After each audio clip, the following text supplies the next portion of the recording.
Just tell me when I can start. Yep. Okay. Welcome, everybody.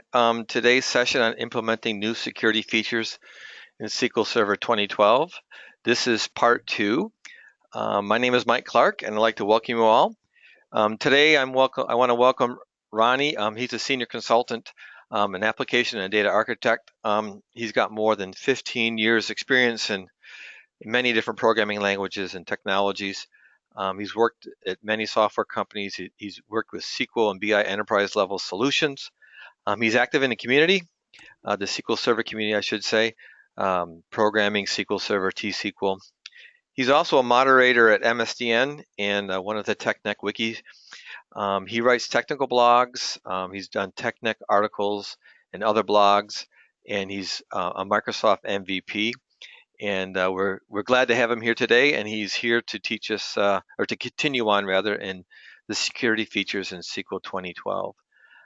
And with that, I'd like to turn the session over to Ronnie. Ronnie, it's all set. Okay, thank you, Mike. I'm honored to be here again. Good day, everyone, and welcome to part 2 in Security Features meeting.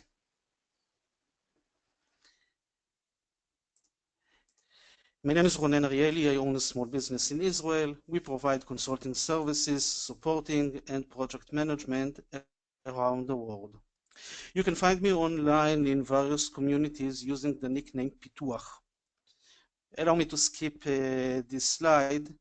For more information, you can download the presentation file or simply Google my name in any search engine. The demos code and the presentation file will be available online. I recommended to follow my Facebook page where I will post more information. What we are going to talk about today. SQL Server 2016 provides several new data security features. During part 1, 2 weeks ago, we focused on dynamic data masking. Today, in part 2, we will explore the new features, row-level security, and always encrypted. If you missed part 1 of implementing dynamic data masking, then you can find all the relevant links in this slide once you download the code and the slide. So, row-level security. This image was taken from my personal website, which is based on .NET Nuke application. I assume that everyone familiar with systems that stores in one database table data of several different forums or several different blogs or even several different websites. The basic idea is that we need to expose only the relevant data according to the blog we are viewing or the user that view the data or the application that requests the data. This means that we need a row-level filter. The most common procedure is to control the filter on the client side. For example, we can simply add a filter in our query. Or we can bring all the data from the server to the client and filter it according to our needs. But we're still exposed to external attacks.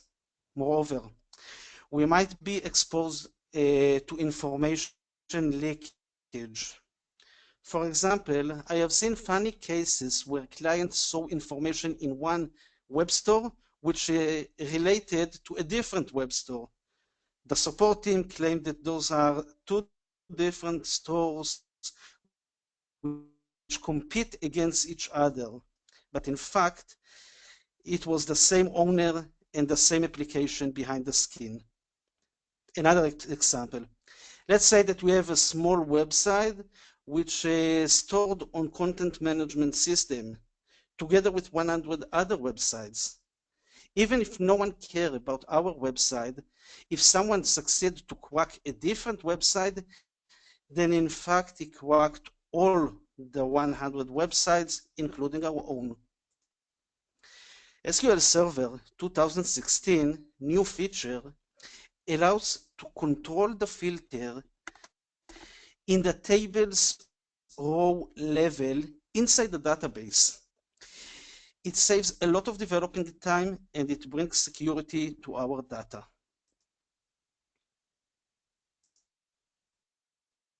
What is row level security?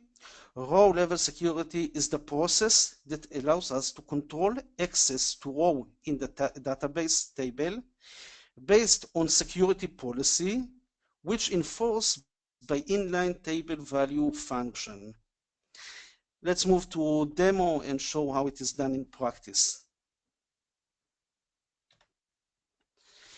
Mike, can you see my screen, the SSMS? Mike, are you here? Yes, I can see your screen. Great.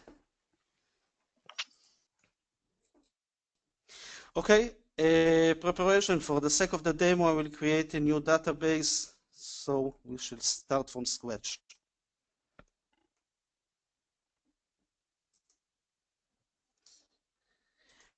I will create a very simple table which includes 3 rows, and I will fill it with some data.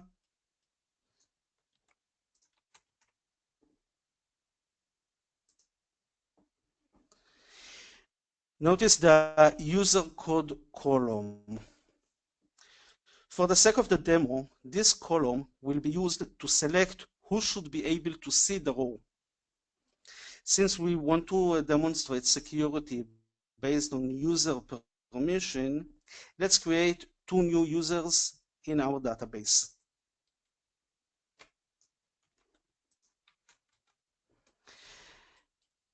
I will create simple users without login. I will give them permission, select, insert, delete, update on the table, and I will give them permission to watch execution plan.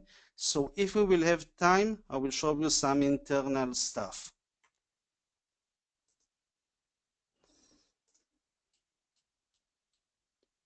Let's start implementing row level security on our table. First, we will create a simple inline table value function, which includes our security logic.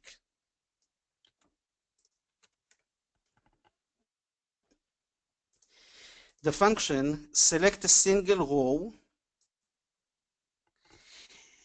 and filter it using simple where condition. The where condition includes the actual logic that we want to implement. In this case, we return the row only if the input value is the same as my username, or if my username is DBO, for example, if I am sysadmin.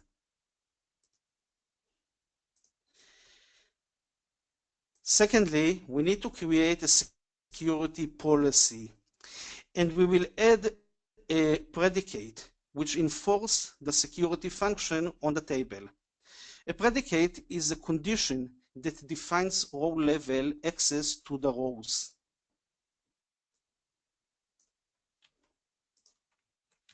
Very simple query. This is basically all we need to do.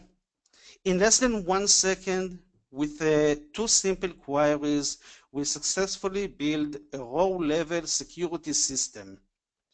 Let's test what each user can see.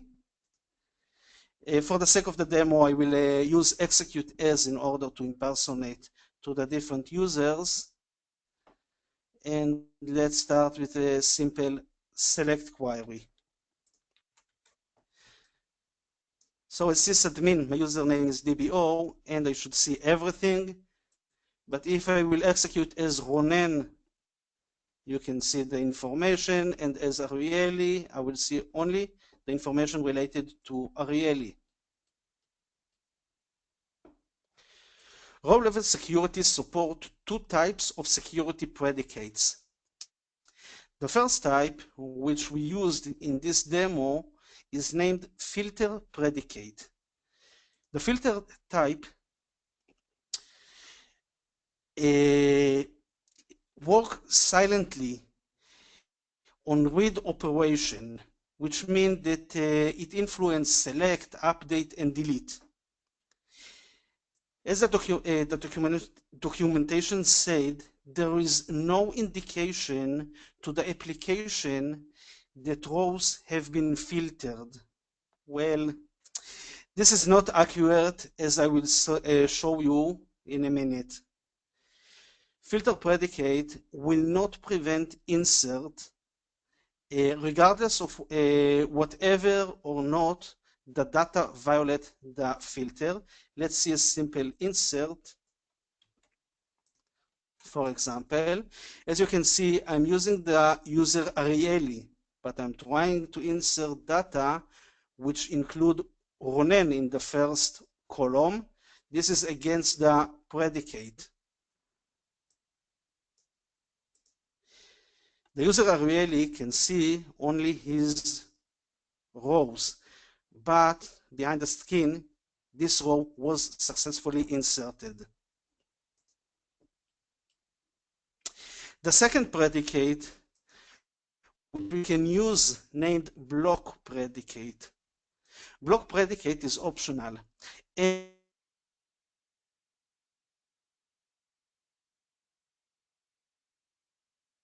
It will be influenced after insert, after update, before delete.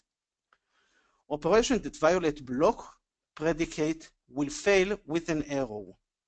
Let's add a block predicate to our table and test the same insert.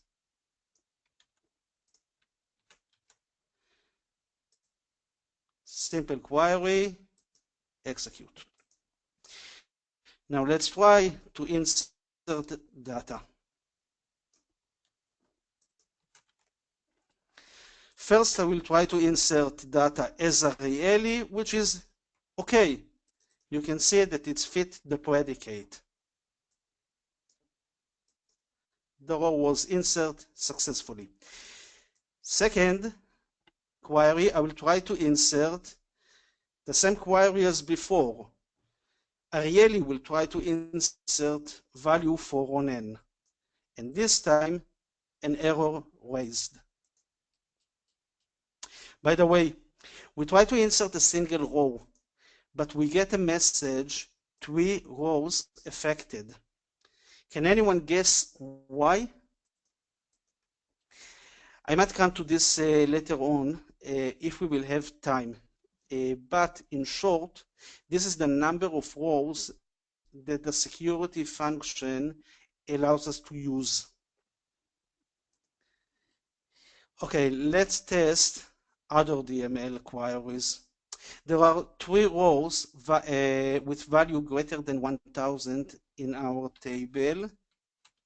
I will show you this. 1, 2, 3. I will try to delete those 3 rows using the user Ariely.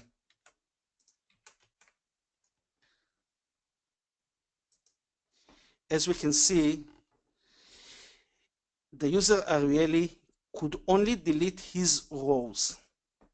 We still have the one that was belonged to Ronen, even though that he inserted this row. Same with update. The user can only update his own rows. I will try to update everything with this value, and its affect only Ariely row. And we already saw that we cannot insert data that violate block predicate, but we can insert data that violate the filter predicate. Mike, I cannot follow question. I see only my presentation, so this is a good time. If there are any questions, can you inform me? Yeah, Yofi. So, yeah, there is one question. The question is, does this row level security work with Windows Groups login or just SQL Server level logins? It's not related to the login. My security function used the logic that I check what is the username. But you can use any logic that you want. You can use a logic that use several different elements, like taking data from other tables. It's a simple work condition. So the answer is yes, there is no reason why not. It's all dependent on your security function. Great, thank you. Okay, let's continue.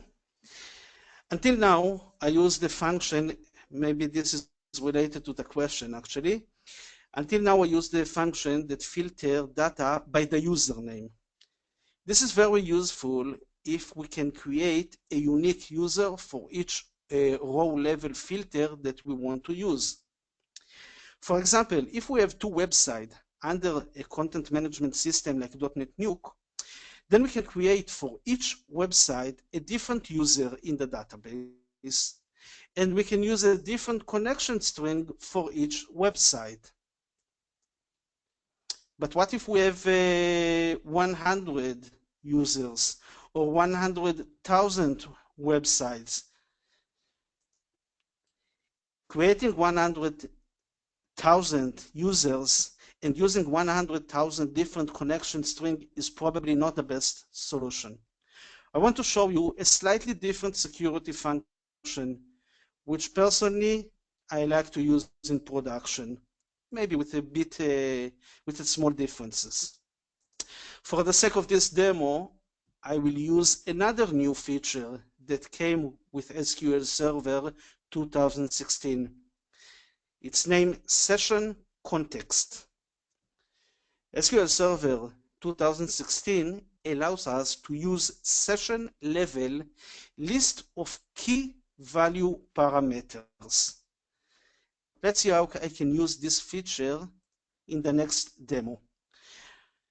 I will need to change only the security function.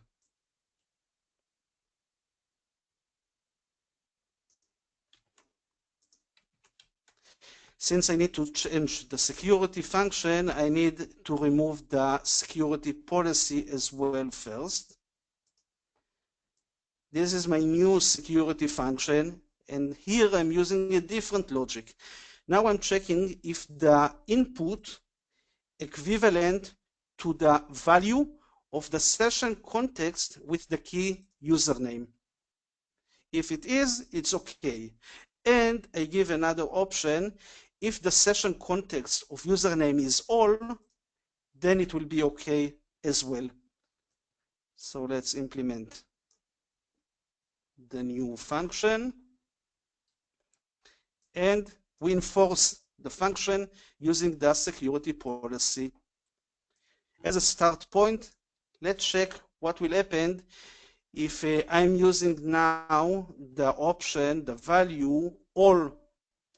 This is the way that we work with the session context and configure values for keys.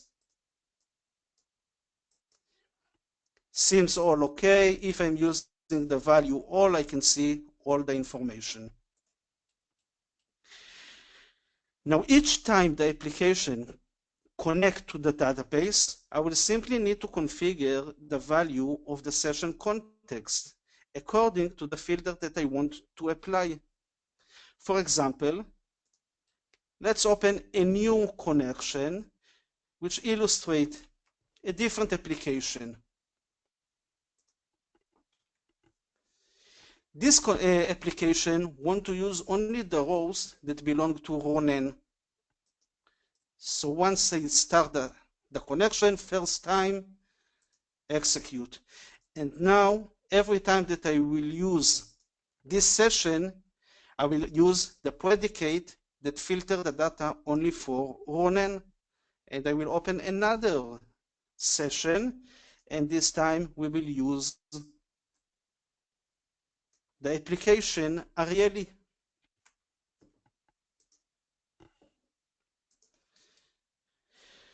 Okay, I think it's a good time to take the lecture to the next level.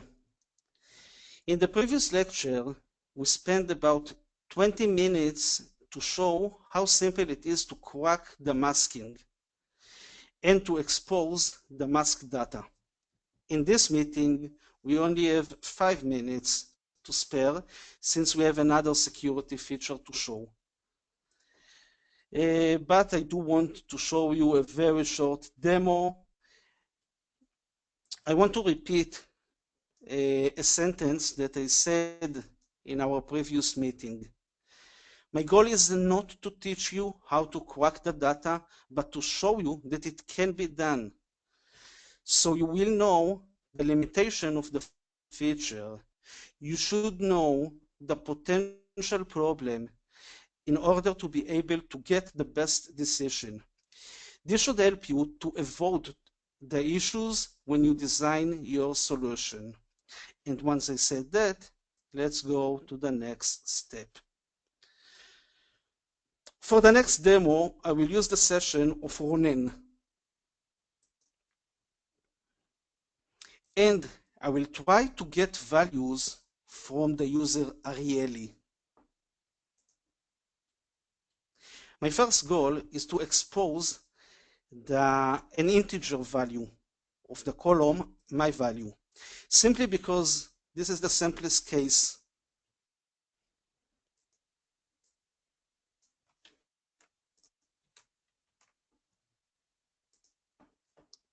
At this time, this query does not return any row as expected, since the predicate let us see only the values for Ronen, and we add the filter to see the values for Arieli. But what if we will succeed to create an error that pops before the filter was executed? For example, the error divided by 0 might help us. My procedure to expose the data from other rows based on this idea. Check out what will happen if I will add a simple filter using the real value from Arieli.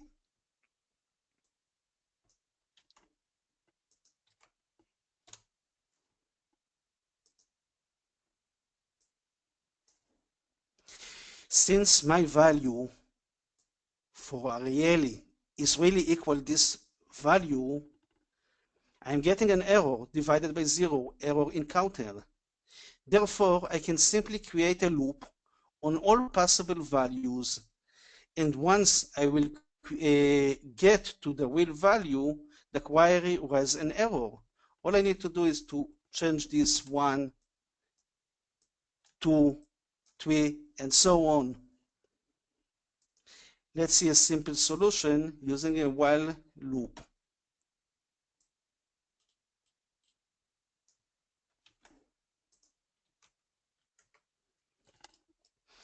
Okay, preparation.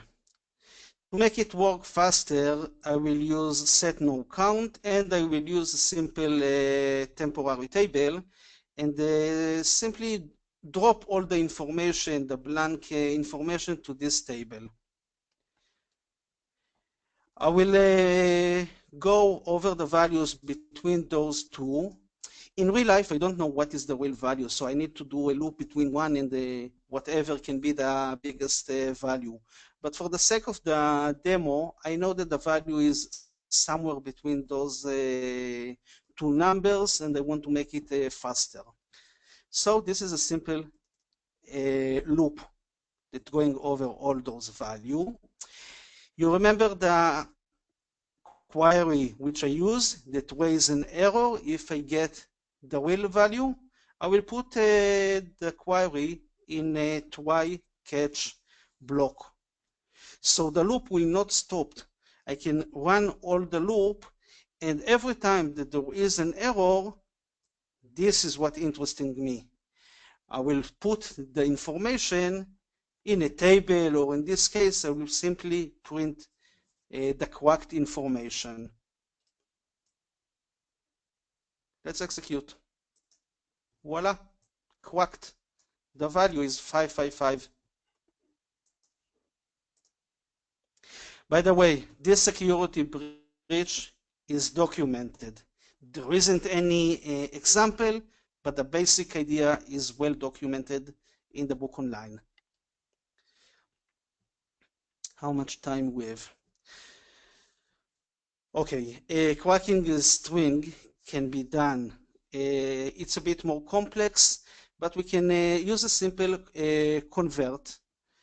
And using the function ASCII, we basically take the character and convert it to integer. This way I can use the exactly same procedure in order to expose string. Let me show you this in practice.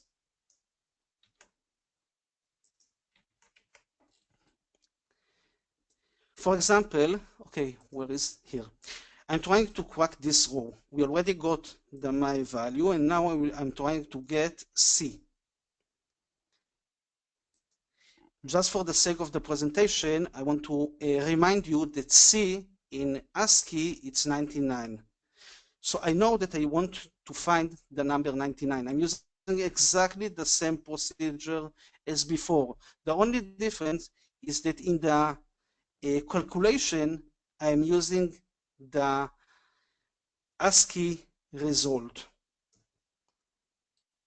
And this is my solution, including the loop. Very simple, cracked. The value is C.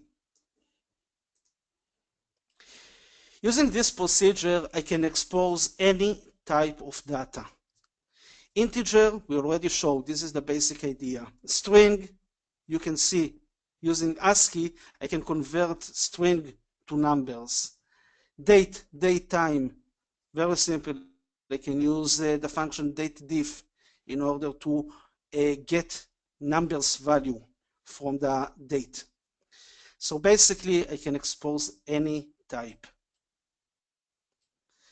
And we have some minutes to spare. I want to show you some more stuff. I have a couple of questions here. Is now a good time for those? Yeah, it's great time. Okay. One of the questions is, does this work on views? Can we use row level security on views? I think the documentation say that it is, if I'm not mistaken, but I didn't try it. So my answer is I need to check it. I don't find a reason to use it on view, and the people that have been in my previous lecture should know why, because if I'm using view, I will probably use my own security layer, and I will not use this feature. This Yeah. is the reason that I Yeah. didn't try to implement it. The basic idea I show it in the last meeting is simply to create views and function and never give the user the permission to use the original table. This way, I'm creating my own security layer, which include all the logics that I want to do, including dynamic data masking and row level security. Mm-hmm. Yeah, that makes. Okay, but we are now using the built-in feature. Mm-hmm. Any more question? Yeah, one more for now. Is it possible when you're using row level security to show, there's 10 columns in a row, you want to hide 2 of them unless someone belongs to a specific row. Is that I possible? didn't understand the question. So You basically, can hide as many rows you want. okay, I think that's the answer. Yeah. So basically, like you could mask a couple columns that don't show up unless you belong to a specific row. Not mask. We are talking about row level security, not mask. The question was about masking or row level security. It is row level security. So can you use row level security to Okay, show? actually the answer is the same for both. You can mask and you can use row level security. Row level security is row level, it's not column level. This is why I think that there was a mistake about the question. If we are talking about masking, this is a column level feature. Right. Okay, Right. so row in So yes. So I think I understand the question. So the question is if you're using row level security, can you show part of a row or do you have to show all of the row? No. All. This is the row level security. Correct. Then that's the All or question, nothing. right? Through the Okay. dialogue, I think that's Uh, the question they're asking, right? So you either let's show the continue. row or you don't show the row. Row Yes, level security doesn't yes. show part of a row. Exactly. Yeah, that's the question. Let's Okay. continue. Yep. No, we You got can that. notice that the execution plan. Okay, I want to show you some more advanced. Now I have 1 minute to spare. First, let me see the execution plan when we are using the built-in row level security. I want to use Ariely session and open execution plan. Execute. Check this. You can notice that the execution plan include filter, saying that this feature is transparent to the client is, let's say, not accurate. I want to be polite. For the sake of the next demo, I will use new table with the exact same structure as previous table, and I will fill it with the same values, and I will give the users permission. Let me start.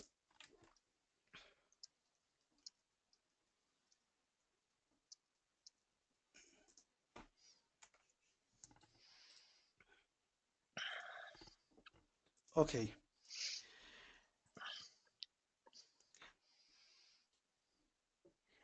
I created the same security. I will create the same security function, but I will not enforce the function on the table, which means I'm not using row level security. I'm just creating a simple function.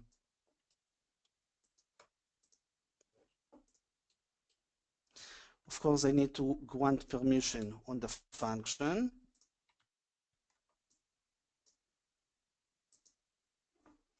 Great. Let's execute a simple cross-apply query for the discussion.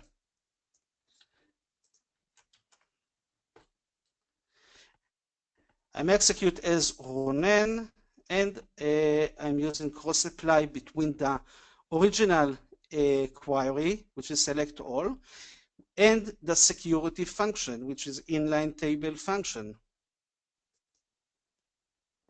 And I forgot that we want to see the execution plan.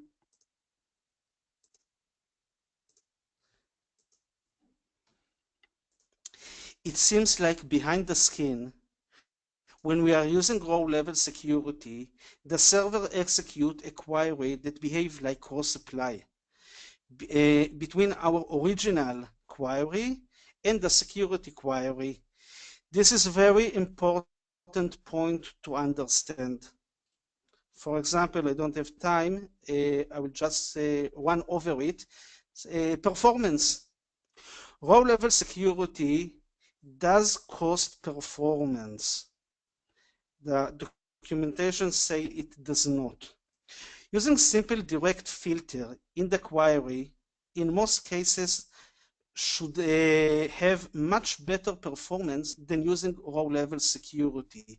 I mean, if we want simply here to add where column name equal some value, and this query will execute much better than using the row level security, which is actually give us the same permission as using cross apply.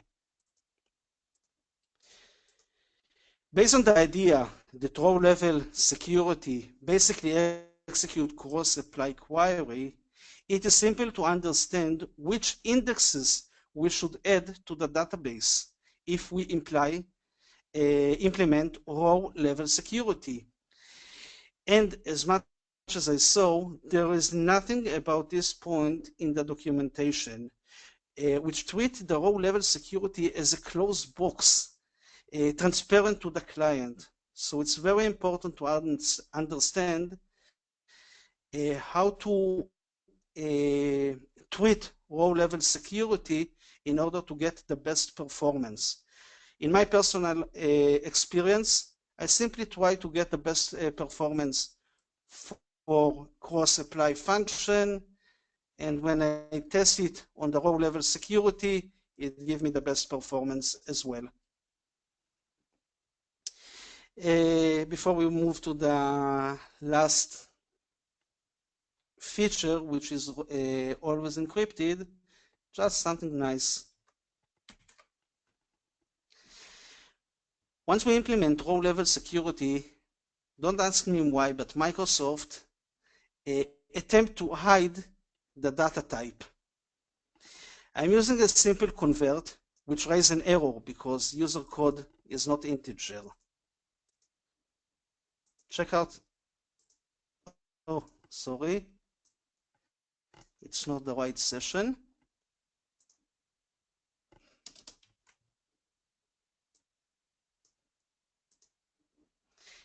Check out the error. Microsoft decided to mask the type of the column. This is something that it's important to mask.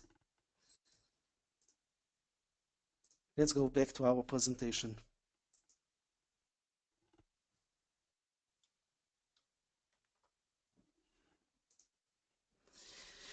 Always encrypted. Dealing with security, the first questions must be asked are, what do we want to secure and from whom do we want to protect it? Usually, when we speak about secure the data, we mean secure the data against external exposure. SQL Server has several built-in security features, including the two new features in SQL Server 2016, which we already mentioned, row-level security and dynamic data masking. But what if we want to secure the data against those who manage the data? In first glance, it might seem strange requirement, but why? When you park your car in a parking lot, it is clear to you that those responsible for the parking lot will not manage the content of your car. What is the difference?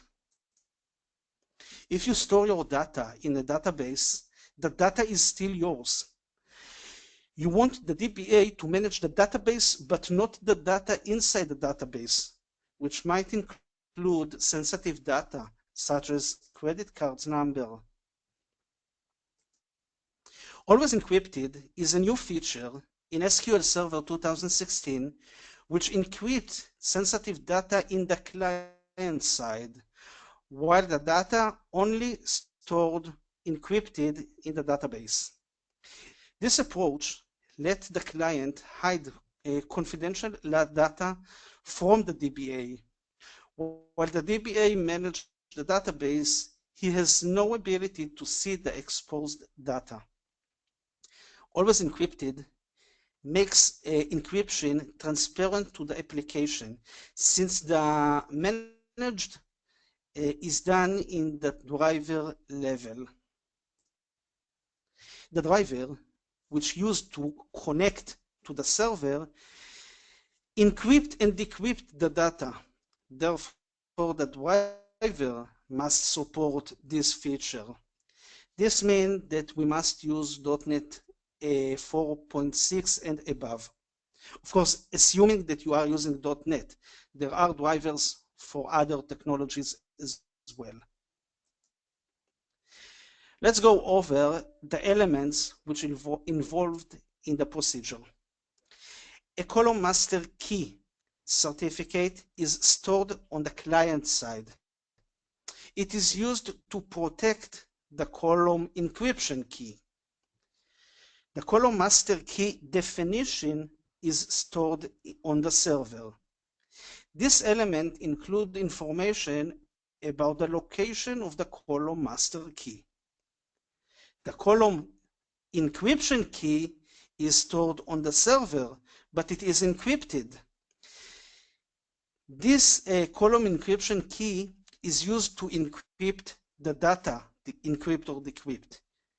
But since SQL Server and the DBA does not have the column master key, it cannot use the column encryption key in order to decrypt the data. Maybe it will be simpler to understand it if we'll talk about steps. The first step is that the client connects to the server using a driver. The driver will get the information from the server. You will get the column encryption key for the columns that we want to use. In addition, the driver gets the location of the column master key. He gets it from the column master key definition on the server. Then the driver gets the location and he can continue. The driver decrypt the column encryption key using the column master key. And now the driver can encrypt or decrypt the data using the encrypted column encryption key. I know it's a bit confusing. Let's see it in practice.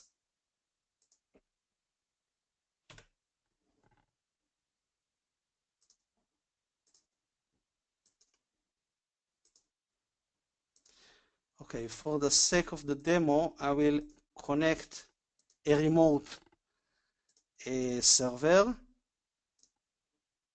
This is the one that I will use.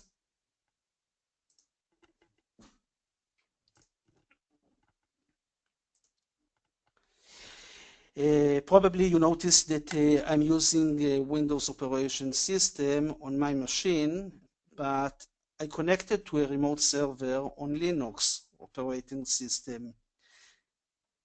And if you don't believe me, you can see that I'm using Ubuntu.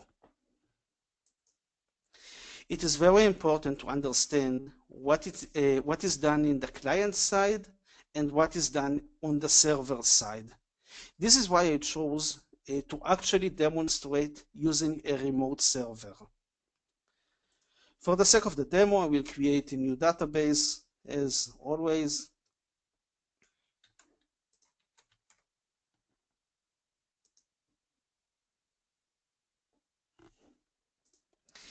And we will start to implement Always Encrypted.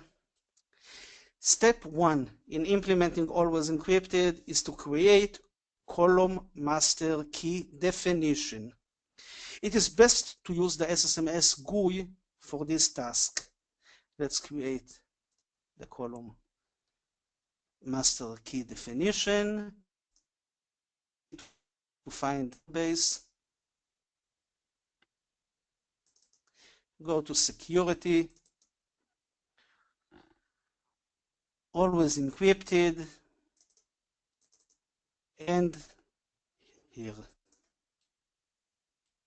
The name is very confusing in the SSMS in my opinion, since this is not a list of column master keys, but a list of column master key definitions. It is highly important to remember the column master key certificate created locally and not on the remote server. Let's open MMC Windows on my laptop and we will compare the SSMS information to the local MMC Windows.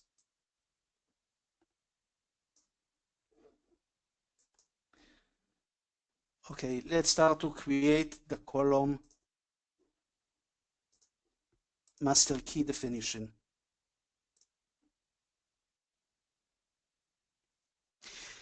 As you can see, we have several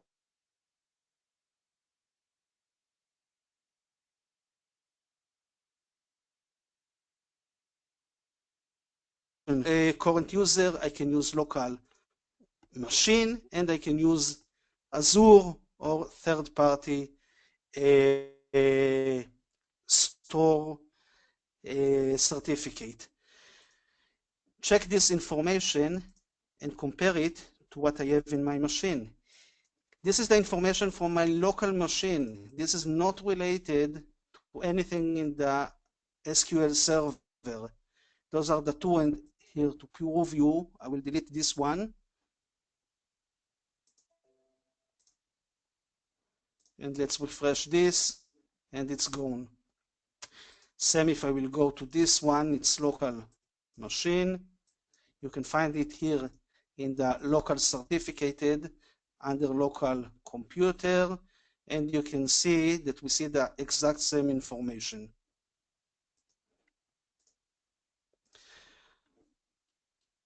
Okay, we see that the SSMS windows show us the local information and not the server information. We can use the SSMS for another things. We can generate the certificate locally, the local certificate, the column master key using the SSMS. All we need to do is to install SSMS in the client. We don't need the SQL server. Let's generate a new certificate. Okay, let's check this here. We create it locally. Refresh, it's here.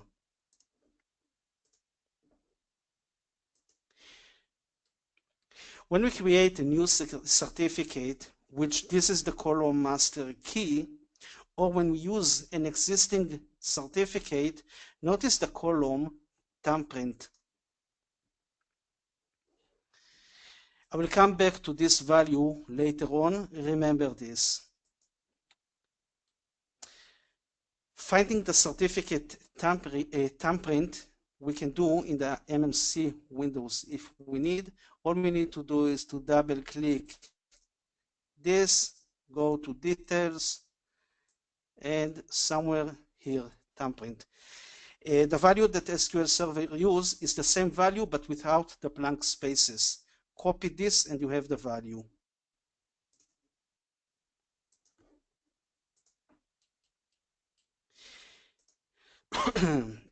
Let's continue to create our column master key.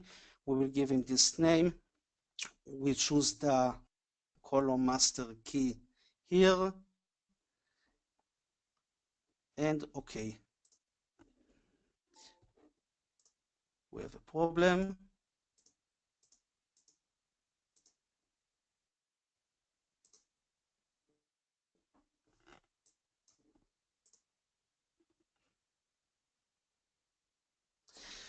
The column master key definition is created on the server, and this is what we see here.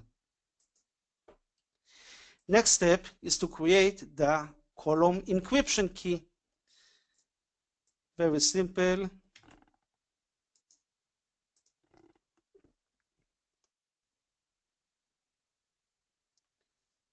Everything is remote server, so it takes some time. I will give this name for the column encryption key, and I need to choose the column master key definition. Okay. Using TSQL queries, we could create column master key and column encryption key using TSQL queries. In order to create column master key, we had to know the location of our certificate. The location path include the certificate thumbprint. And this is why I told you you need to remember and you need to know how to get this value. Let's see a simple query to create the column master key definition. I'm lazy, I will use the SSMS tool.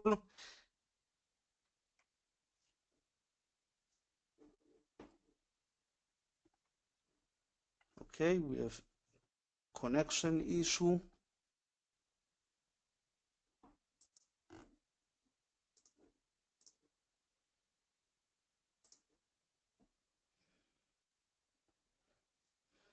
Can you hear me?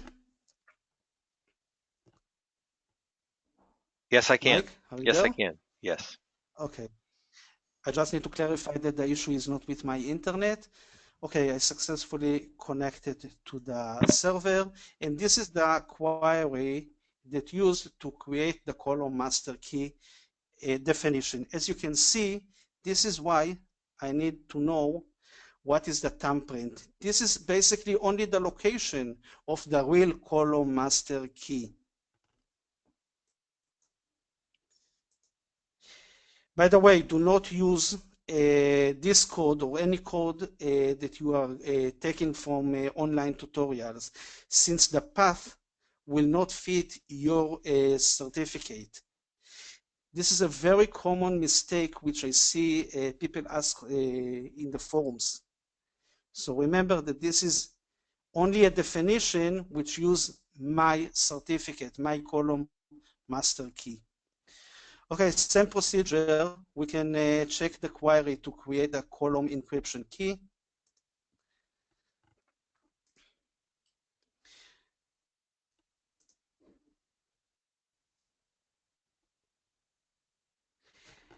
You can notice that the value of the column encryption key is encrypted. This was encrypted in the client side using the column master key. Okay, time to implement always encrypted. We don't have time. We will create a new table and insert some data.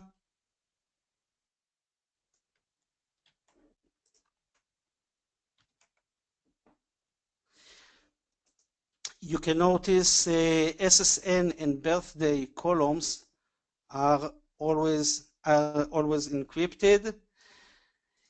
Always encrypted can use two types of encryption, randomized and deterministic. Deterministic encryption means that the same encrypted value will be created for the same source of value, whereas randomized encryption means that we will get a different encrypted value each time that the column value is encrypted. I recommend to read more about the differences since we don't have time to elaborate everything in the scope of the lecture. In short, deterministic fit for comparing operation like filter and join. It is less secure. Theoretically, using brute force attack, eventually a cracker could determine the unencrypted value. Randomized, on the other hand, it is much more secure, but it can be used only for display purpose. Important to remember that if we are using always encrypted on string columns, then we must use bin2 collect as we have done here. Okay, let's create a table. Great. Now let's create a simple stored procedure to insert data.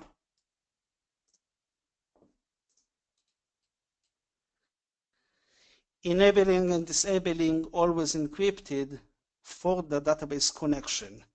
In order to tell the driver that we want to use always encrypted, we need to add a simple parameter to the connection string. The parameter is this. To enable SSMS to connect using always encrypted, we simply need to specify this parameter in the additional properties tab of the connect to the server dialog.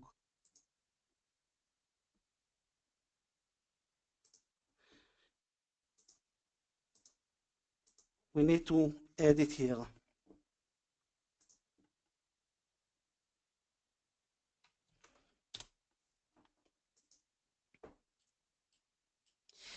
Enabling parameterization for always encryption. Parameterization for always encrypted is a new feature in SQL Server Management Studio. Not SQL Server, this is a client tool.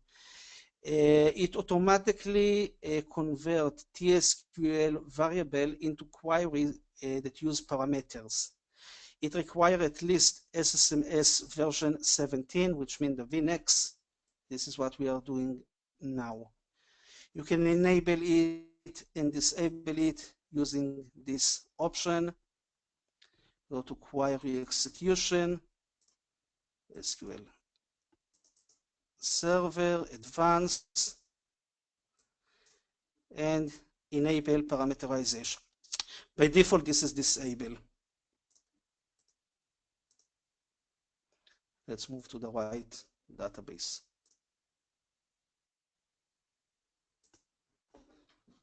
Playtime. Let's play with some common action, show some common mistakes, and give some tips. I will start with inserting simple row without any encrypted data. Okay. Now let's try to insert data to encrypted column. For example, I will insert data to the SSN. Oops, problem. Here we come to the new parameterization feature. If I will execute the query in a bit different way, SSMS will be able to change the query using parameterization. Let's use this query instead. And you can see the blue line. SSMS already recognized that he can use parameterization. If I put the mouse on it, I get the information, and this is the real information that the SSMS will send to the server. And using this format, the query will execute well. Let's disable parameterization for a second. So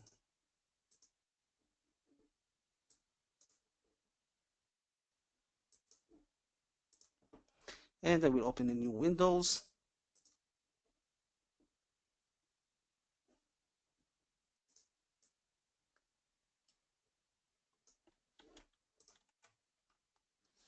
And try to execute the query again.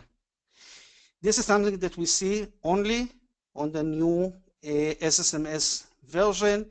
The SSMS recognizes that our query can be used with parameterization, and he asks us, do you want to enable it or not?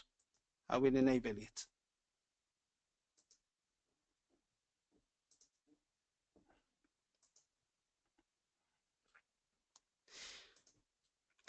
Another examples. Using this format, SSMS will not parameterize the value. SSMS does not recognize functions. If we want to use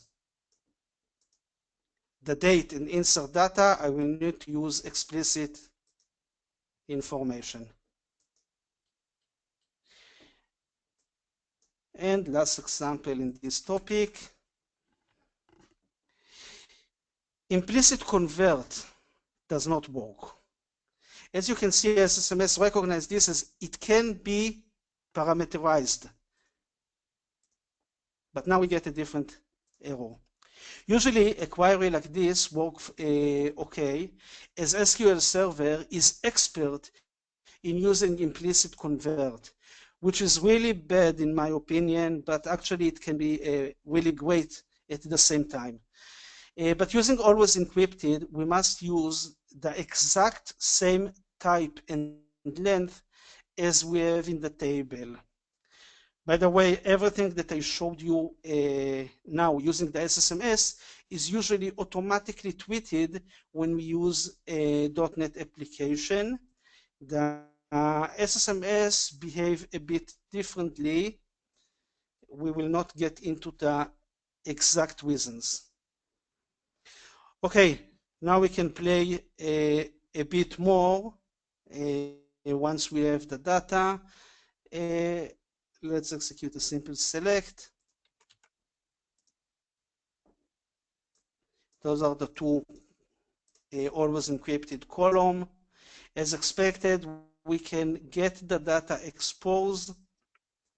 I remind you that the data in the encrypted columns is encrypted, but the driver decrypts the data and we can see it exposed.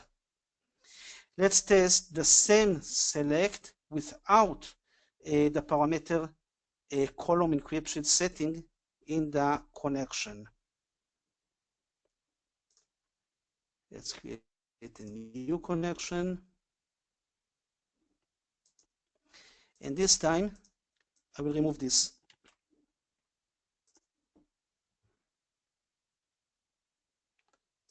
Moving to the right database. Execute. Seems okay. Let's see the encrypted, always encrypted columns. Now we can see the data as it is actually in the database. Since we didn't say to the driver, we are using always encrypted, we got a simple query that returned the original data.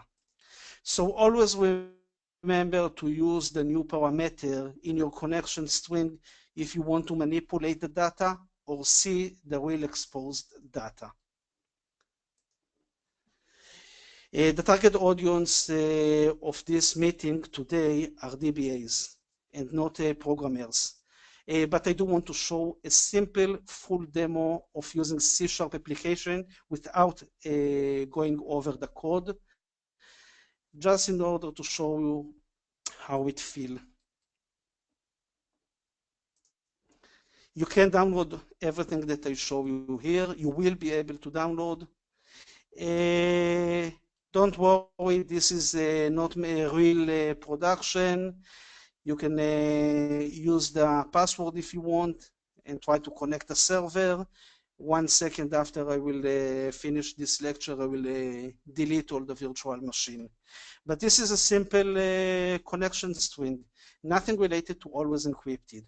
All the different that we need to do is adding one parameter as we show in the SSMS. This is the way we do it in C#. And now I can execute the application. This is not totally accurate because there are differences when we are using application. Since I remind you about implicit convert, and usually our application is not designed to use always encrypted, and most of us, if not all of us, working with implicit convert. So if the code is perfectly written, all what you need to do is to add this parameter. And this is the simple application. Let's see the data. This is the data that we inserted during this test, and we can do whatever we want with the data.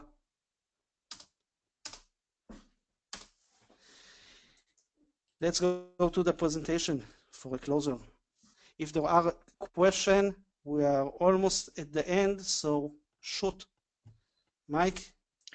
Actually, there were a couple questions on indexes, and you answered those as you were going through your discussion, so we're all set on this end. Those are the best questions. You know what make question good or great? A great question is something that the presenter already meant to answer. Mm-hmm. So 1 point to anyone who asked this question. Let's continue just to close the meeting. First, we need to say some word about row-level security. This is a very powerful feature which gives pretty good security.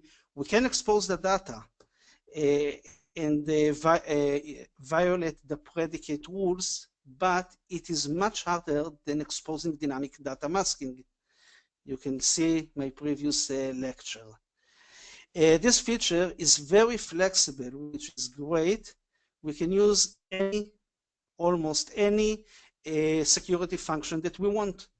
It behaves similar to cross-apply in the terms of performance. and it can be used behind the application where the user cannot execute free queries. It can save development time significantly, which is the most important point in my opinion. Always encrypted. This is my favorite feature between the three security features which we mentioned. This is a very powerful feature which gives us perfect, almost security against DBA. Yes, against DBA.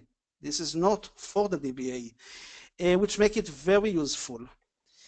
It has a very good performance in compared to other options which include encryption the data in the application side.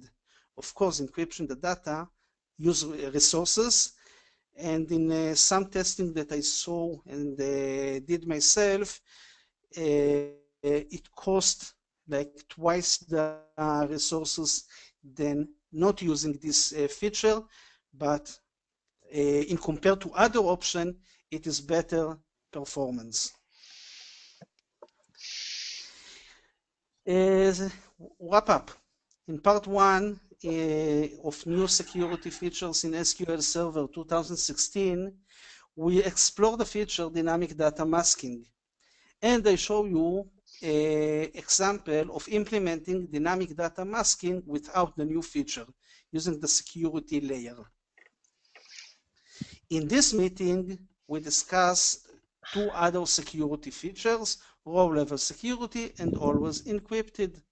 You can download the demo code and the presentation file from the link that you see here. I will upload them in several days. It is not there yet, but the link is alive. Thank you all for coming to the meeting. I hope you enjoyed the meeting. I know I did. I will stay online for a while. If there are any more questions or discussion, please feel free to ask. If Mike have time, I can stay here for a while. I will try to post a blog in the next few days with some more information, and I will answer all the questions which we did not have time to answer. So thanks again. And Mike, if there are any questions, please inform me and I can still be here. Okay. Thank you, Ronan, for a great part two to the part one. That was really great. And so between these two sessions, we have a really good understanding of the new security features in 2016.